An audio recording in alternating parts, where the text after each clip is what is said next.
Oi, tudo bem? O livro dos mortos do Antigo Egito. Hoje quero falar das últimas pranchas, que vão da 31 a 37, que no caso é a última prancha aqui do papiro de Ani. A prancha 31 e a prancha 32 vão mostrar o Ani e sua esposa Tutu entrando no palácio da dupla justiça e verdade. Então nós temos aqui eles passando por este julgamento diante dos deuses.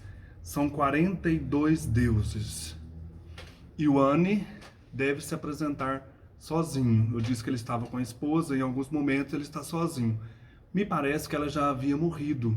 Eu assisti um documentário interessante na History 2 que mostra isso.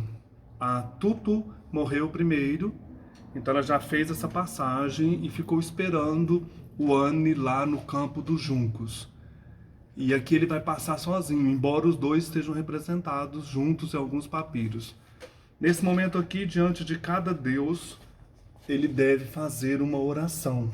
Então nós temos aqui todos os deuses, os 42 deuses, que ele deve, assim, diante desses deuses, fazer as confissões negativas. E é interessante, nessas confissões negativas, nós temos, segundo os estudiosos, nesse documento, um resquício aí daquilo que seria no futuro os 10 mandamentos. Lembrando que Moisés foi criado no Egito. Então, alguns mandamentos, como não levantar falso testemunho, não mentir, vem daqui. Eu achei isso muito interessante. Seria uma influência ao decálogo. Embora aqui eles não tenham um único Deus no Egito, nem adoram um Deus único, né, conhecido. São vários deuses, mas essa questão da ética negativa, que o não matar, já aparece nessas confissões negativas. Então eu gostaria de ler um pouco dessas confissões. A confissão negativa. Ani diz: salve tu, cujos passos são longos, que vens de Anu, não cometi iniquidade. Salve tu, que és envolto pela chama, que vens de Queraba, não roubei com violência. Salve Fentil, tu que vens de Quemenu, não furtei. Salve devorador da sombra, tu que vens de Kernet, não assassinei, não causei mal algum. Salve Neal, tu que vens de Reis Tal, não defraudei oferendas. Então ele está salvando cada um dos deuses, né? Então os nomes têm uns nomes muito estranhos, né? Por exemplo, devorador da sombra, devorador do sangue, devorador das partes internas, senhor da justiça e da verdade. Mais algumas confissões. Salve tu, ser de dupla perversidade, que vens de Ate, não deflorei a esposa de homem algum. Salve tu, destruidor, que vens de Queisil, não transgredi.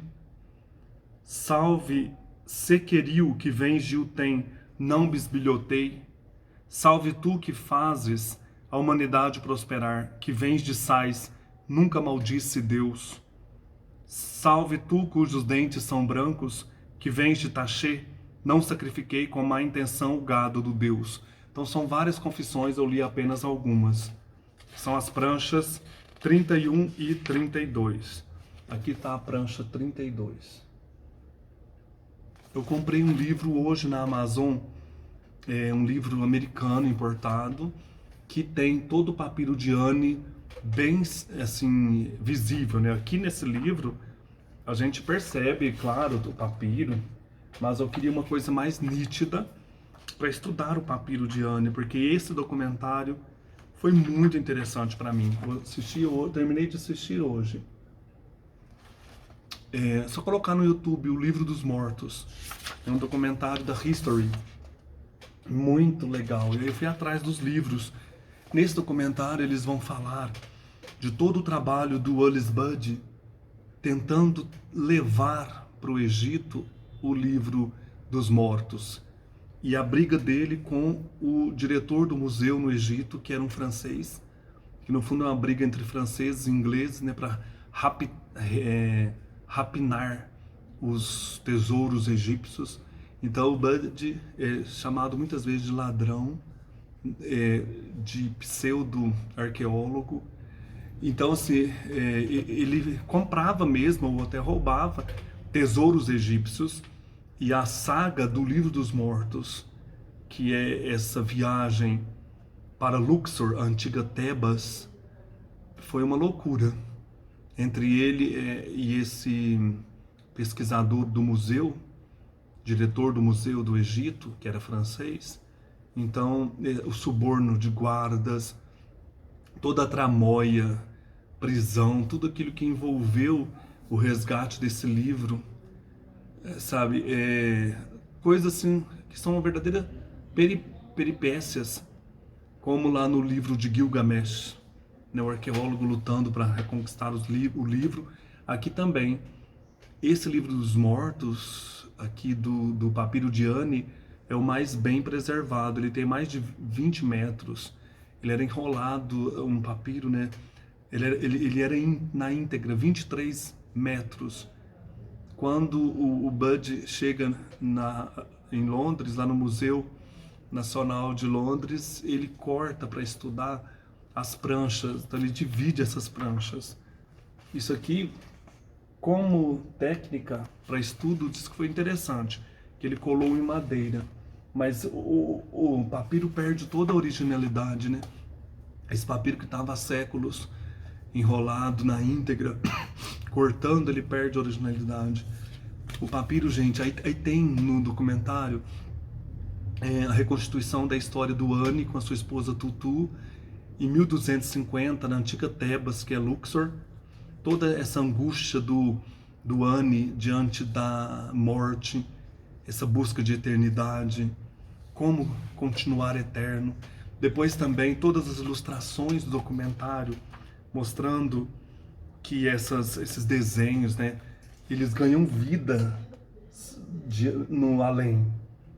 Então esses deuses, esses monstros que tentam impedir o caminho para a luz, que na verdade o Livro dos Mortos chama o caminho da alma para o sol, para a luz do sol, ou para a claridade, para a luz. A alma tem que lutar contra vários deuses ou monstros do mal, e os próprios deuses lá, né, no além também fazem essa luta. É muito legal esse documentário. O livro ganha um outro significado, né? Você começa a perceber como que esse livro é rico e ao mesmo tempo o desejo do ser humano de entender a eternidade, né? De entender o além, o que é a vida eterna, né? Essa questão da ressurreição. Isso em 1250 a.C., a época em que viveu o Ani e sua esposa, que ele era um escriba, funcionário real em Tebas. E o Bud, em 1887, 1888, ele vai para o Egito pela segunda vez, né, tentar resgatar esses tesouros, e encontra esse livro dos mortos, e a própria apropriação do livro já é uma saga. Como conseguiu ter esse livro em mãos, viajando aí no lombo de burricos, enfrentando tempestades de areia, perseguições, prisão, tudo tem envolvendo aí esse Bud. E ele escreveu outros livros sobre egiptologia. Então, se você colocar aí no Amazon, você vai encontrar em outras línguas, mas tem também em português. Por exemplo, a versão babilônica sobre o dilúvio, e a epopeia de Gilgamesh, ele escreve sobre isso. A ideia dos egípcios sobre a vida futura, a magia egípcia, pedra, amuletos, fórmulas, nomes e cerimônias mágicas. Então tem sim uma importância muito grande os estudos de Bud. Depois vamos continuar então nas pranchas, né? Fica a indicação, vocês procurem aí no YouTube, muito legal esse documentário. A prancha 33, o Ani vai se deparar com um lago de fogo, já está próximo aí da entrada no campo dos juncos. Ani triunfante, que traja vestimentas finas, que calça sandálias brancas e é ungido com preciosíssimo unguento, anta, e um touro, ervas, incenso, patos, flores, cerveja e bolos lhe são oferecidos. Então ele está próximo desta entrada no mundo eterno, né? Para sempre ele vai ser como um Deus. Aí tem o capítulo de um tete de ouro. Aí tem aqui esse tete de ouro. E aqui está maior, né? Por isso que é interessante ter o papiro maior, mais definido. Eu quero mostrar depois no outro livro quando chegar. O capítulo de uma fivela de carneliana. Está aqui o segundo desenho. Capítulo de um coração de carneliana. A oração que ele deve fazer diante desse coração. Capítulo do travesseiro que é colocado sob a cabeça de Osíris-Ani, triunfante, para bloquear as dores do cadáver de Osíris. Eu vou ler primeiro, olha. Ani diz: levanta a cabeça para os céus, pois te rejuntei triunfantemente. Pitá depôs seus inimigos e os teus também. Todos os inimigos foram derrotados e nunca mais se levantarão, ó Osíris. Então aqui embaixo. Ele já está próximo aí da eternidade, né? Desse mundo maravilhoso. Aqui também pranchas 33 e a 34 também é a continuação. A câmara da múmia, mostrada em planta, representando o piso e as paredes em 15 compartimentos. Olha que coisa maravilhosa, coisa linda. Isso aqui é interessante, lá no documentário fala, né? Você ler com muita calma e observar a beleza do papiro, a riqueza do papiro.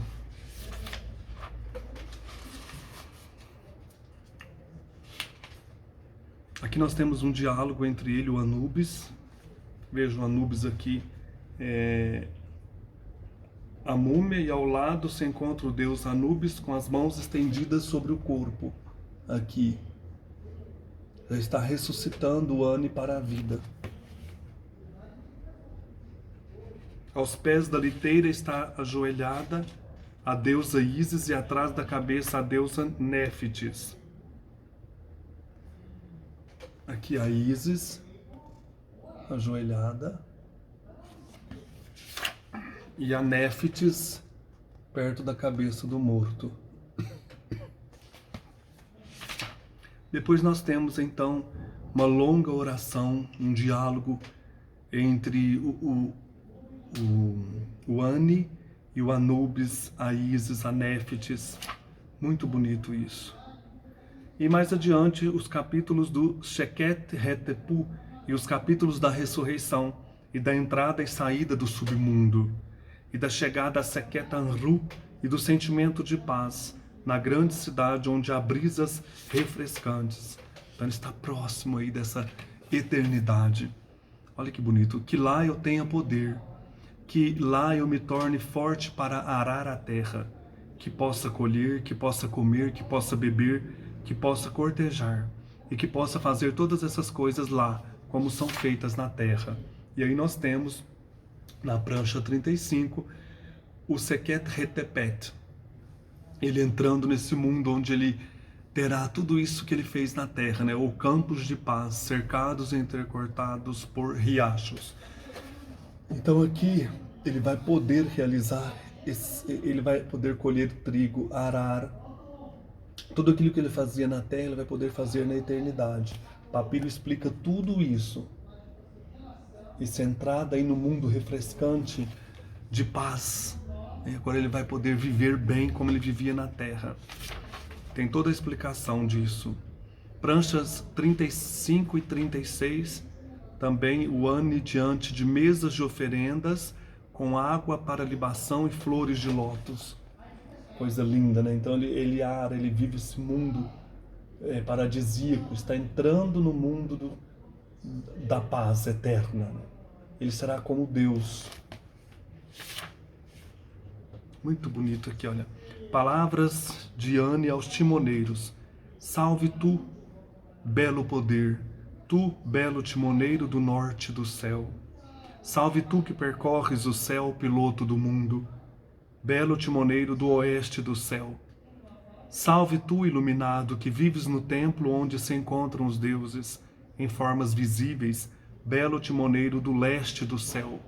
Salve tu que habitas o templo daqueles cujas faces reluzem, tu, belo timoneiro do sul do céu. Depois vem mais saudações e no final um hino de louvor a Osíris, que habita Amentet, um Néfer, em Abitu, Osirisane triunfante diz: Salve, ó meu Senhor, tu que atravessas a eternidade e cuja existência dura para sempre. Salve, Senhor dos senhores, Rei dos reis, Príncipe, o Deus dos deuses que contigo vivem, eu vim até ti. Faze para mim um assento em meio àqueles que estão no submundo e que veneram as imagens de teu Ka, e que se encontram entre aqueles que perduram por milhões de anos. Que nada me atrase em Tamera. Deixa que todos venham a mim, grandes ou pequenos. Que tu concedas ao Ka de Osirisane o poder de ir e vir do submundo, e que ele não seja barrado ante os portões do Tuat. Então agora nós temos a última prancha, a prancha 37, a entrada mesmo aí de Osirisane no reino da glória, né? Vamos dizer assim, nos campos de juncos, junto do deus Osíris. Olha que coisa belíssima. Então, segundo esta versão, termina aqui, né? A alma e o corpo de Osirisane entra no palácio de Osíris. Vou ler toda a prancha. Um santuário onde se posiciona sequer Osíris, senhor do lugar, oculto, o grande Deus, o senhor do submundo. Ele carrega a coroa branca com penas e segura nas mãos o cetro, o mangual e o cajado. Então nós temos aqui o Osíris, né? Aqui, olha, isso de branco, né? Dentro do santuário. A deusa Hathor, na forma de um hipopótamo, está aqui. Hipopótamo. A deusa Hathor, usando sobre a cabeça um disco e chifres. Na mão direita ela porta um objeto não identificado e na esquerda o emblema da vida. E depois à sua frente há mesas de oferendas de carne e bebida e flores. Então por isso que eu quis comprar, porque aqui muitas vezes está no meio do livro, né? E nesse livro que eu comprei, as folhas se estendem para formar aí o papiro, a prancha inteira, né? O papiro inteiro, infelizmente, não temos, assim, não tem o papiro enrolado, né? Não se vende assim, vende em formato de livros. Atrás do hipopótamo, a vaca divina Meurit. Aqui ela está no meio dos juncos, olha, a vaca divina. E a tumba aqui embaixo, ó. Essa vaca divina, Meurit, simbolizando a mesma deusa, a deusa Hathor, observa a partir da montanha funerária e usa o Menat no pescoço. Ela tem o Menat no pescoço. Ao sopé da montanha se encontra a tumba e à frente crescem plantas floridas. Aí vem o hino, né? Hathor, senhora de Amentet, que habita a terra de Urt, senhora de Tassert, o olho de Ra, habitante do semblante dele, a bela face no barco de milhões de anos. E o texto então termina corrompido. Então é um livro aqui, olha, reticências, né? O livro não está completo, se torna mais emocionante ainda, né? O livro está, o hino aqui, a deusa Hathor, ele está incompleto. E aí o livro se torna, no caso aqui, mais interessante. Então, o livro dos mortos do Antigo Egito é um livro misterioso. Como eu já falei em outros vídeos, era meu sonho ler esse livro. É um dos grandes livros da literatura, dos grandes livros da humanidade, como o Mahabharata, o Ramayana, a Epopeia de Gilgamesh, as grandes obras da humanidade, né? Aqui do Egito, nós temos esse livro de iniciação, ou de percurso da alma em busca da luz, e ao mesmo tempo essa sede de eternidade que o escriba Ani tinha, né? Esse desejo de saber o que tem após a morte. E ele permanece eterno através desse livro, né?